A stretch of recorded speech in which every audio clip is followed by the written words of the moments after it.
বিসমিল্লাহির রহমানির রহিম। এসএসসি 2026 সালের একটা ছোট প্রশ্নের সমাধান করার জন্য উপস্থিত হয়েছি। প্রশ্ন দেখতে পাচ্ছ 3x - 3/2x = 6 হলে 4x² + 1/x² এর মান কত? তাহলে সলিউশন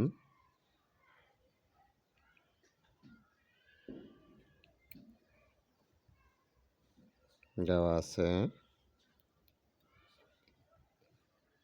আছে 3x - 3/2x = 6। তাহলে এখানে দেখতে পাচ্ছ এই জায়গায় আমরা সূত্র প্রয়োগ করি তাহলে 2x² হয়। তাহলে এটাকে 2 বানাতে হবে। 2 বানালে আমরা এটাকে 2/3 দ্বারা ওই পাশে গুণ করতে পারি।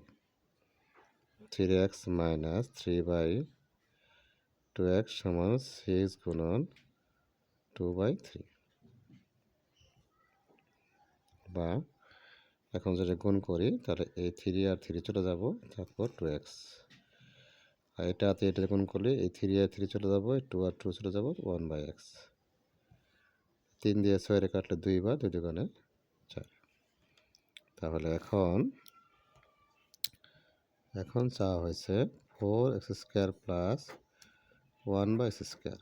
তাহলে এটা আমাকে সূত্র প্রয়োগ করতে পারি, a² + b² এর সূত্র প্রয়োগ করতে পারি। a² + b² সমান মান যেহেতু মাইনাস, তাহলে a - b² + 2a * b।